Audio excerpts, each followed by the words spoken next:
Hindi pares yung nabili natin guys. Mas maliit pangharap. Kala ko pareho lang yung likod sa harap. Hindi pala. Wrong move. Ito yung nabili natin pang Mio sa harapan. Pareho sila yung Mio 125 ng brake pad sa harap. Pero dito mas malaki to. Mas mahaba. Yan, ito siya.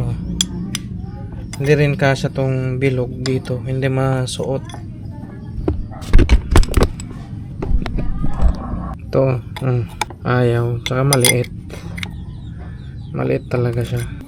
Layo pa naman natin sa bahayan. 7 km pa. So, pumunta muna yung kapatid ko doon para bumili. Ito, magiging reserva na lang natin sa may harapan na preno. Tatago na lang natin. Sayang naman, worth 150. Mali. Kala ko pareho. Hintayin muna natin. Then medyo paulan na. Hintayin natin makabalik yung kapatid ko. And sana makahanap siya sa bayan ng brake pad ng NMAX. Inusod na rin natin guys. Yan. Kasi nakausli na yan dito eh. Pag numinipis yung brake pad nyo, umuusli itong cylinder nya. Yung nagtutulak ng preno. Ngayon, para mabalik nyo siya, kailangan yung luwagan dito. Pero pag tinulak nyo tong cylinder, lalabas dito yung langis. Yan. Kaya medyo habang tinutulak nyo, yan lalabas. Pag bumalik na, isarado nyo din para may matira pa ring langis doon sa ano nyo, doon sa mayroong brake master nyo. So kung kulang, dagdagan nyo na lang doon. Meron din tayong gamit na degreaser. Tagulan kasi ngayon guys, kaya medyo madumi. Hirap maglinis dito sa province.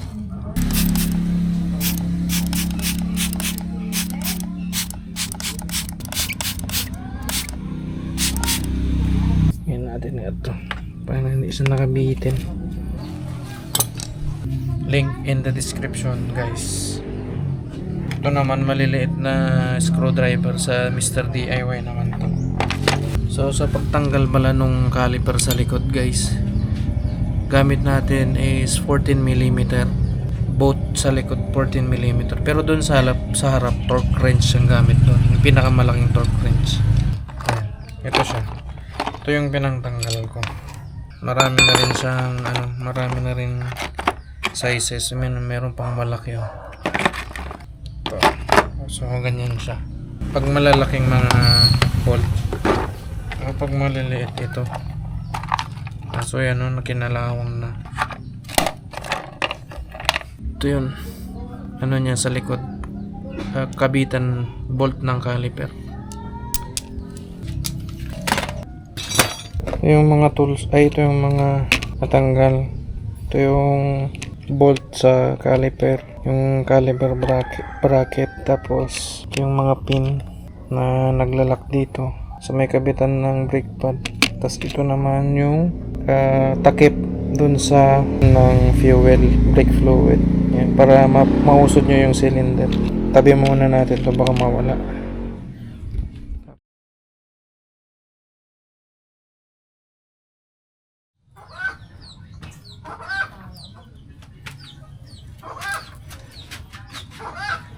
Dumating na ang aking kapatid guys. Sakto. Sakto dito. Overpriced na karot dyan 150 k din. 120 guys sa likod. Yan, pareho na sila malaki.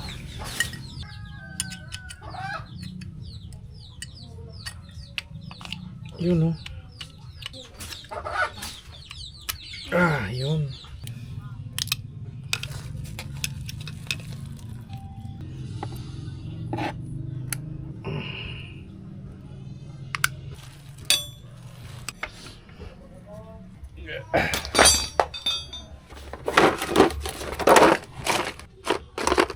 Mm.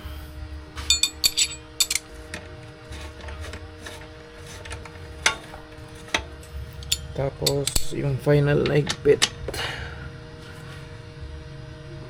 Okay na yun. Tapos ito rin.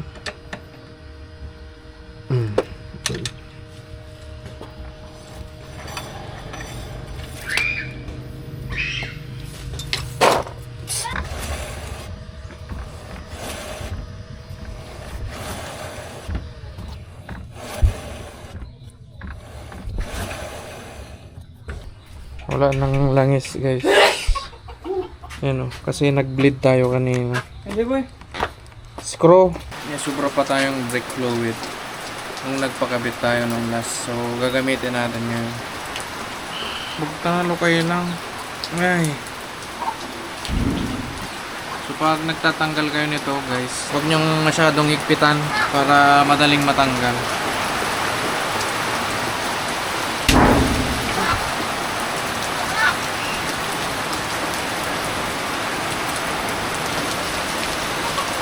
Ayan o. Hindi na lang yung laman niya. Ayan, lalagyan natin ng brake fluid.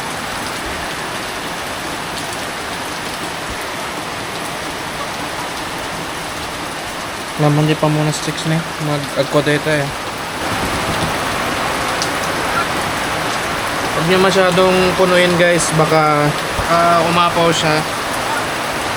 Kasi meron pa siyang goma eh. Ilagay na natin yung goma. May plastic.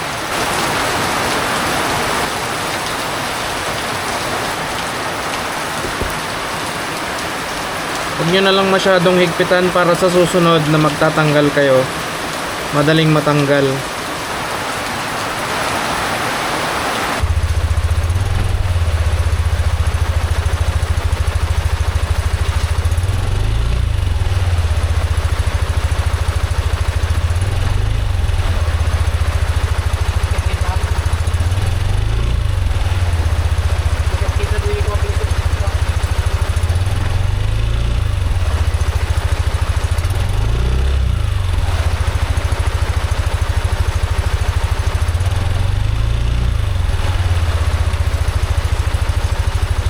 Ayan guys, tapos na natin nakabit. Ayan, bagamat umuulan, na-resolve natin yung problema natin. So nung una kasi sa harapan lang yung pinalitan natin, kasi sa harapan lang yung tumutunog. So pagkatapos ng mga isang linggo, sumunod naman yung likod. So sa likod din yung pudpud na din pala sa likod. So kung bakit nangyari yun na parang magkasunod lang sila na pudpud, pag nagpipreno kasi ako, sabay yung likod tsaka harapan niya. So pag nagpipreno ako, harap tsaka likod. So dalawa silang sabay na nagagamit. So mas safe naman yon na dalawa yung gamitin mo pag nagbe-brake ka. So yun, alam na natin.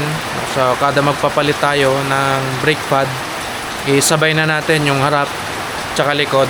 At the same time, yung likod na brake pad ay hindi pareho ng size nung nasa harapan. So yun, nagkamali tayo doon. Napagastos pa tayo ng another 150.